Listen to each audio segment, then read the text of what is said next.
Now देखिए, Turkey ने एक ऐसा फाइटर जेट बना लिया है जिसे देखकर पूरी दुनिया हैरान है। यहाँ पर आप देख पाओगे, पूरी वर्ल्ड मीडिया इसी आर्टिकल को प्रिंट कर रही है, क्योंकि इस फाइटर जेट में एक ऐसी खासियत है जो आज तक वर्ल्ड का कोई सा भी देश बना नहीं पाया है। ये फाइटर जेट उड़ता भी खुद है, टारगेट भी खुद ढूंढता है और बिना पायलट के हवा में दूसरी जेट्स को रडार से लॉक करके उड़ा देता है।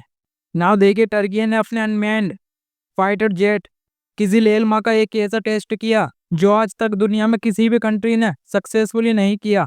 सिनोप के कोस्ट पर एक हाई स्टेक्स टेस्ट होता है।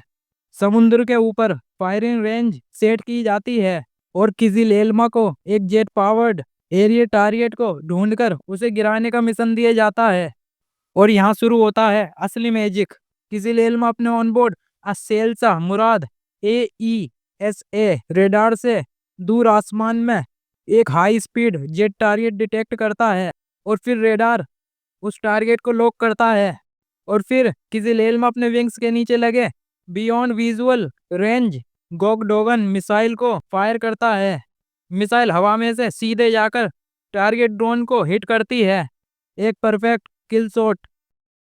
बाय द वे, ये मोमेंट एविएशन हिस्ट्री में एक मैसिव माइलस्टोन बन गया है, क्योंकि पहली बार किसी अनमैन्ड जेट ने radar guided air to air kill perform की है, वो भी ऐसी एक्यूरेसी के साथ। और सबसे बड़ा फैक्टर किसी लेलमा का अल्ट्रा लो रडार सिग्नेचर है। इसका मतलब ये दूसरे फाइटर जेट्स से बहुत कम विजिबल होता है, बट खुद दूर से दूर तक एनिमी एयरक्राफ्ट को डिटेक्ट कर लेता है।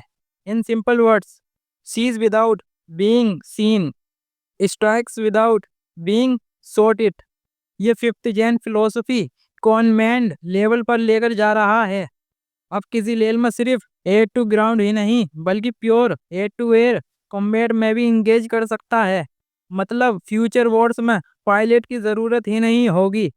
ये जेट डेवलप किया है बेकर ने, वही कंपनी जिसके TB2 ड्रोन्स दुनिया में काफी फेमस हुए थे।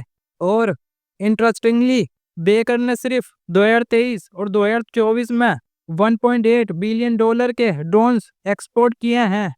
और पिछले 4 सालों से टर्की नंबर 1 डिफेंस एक्सपोर्टर है।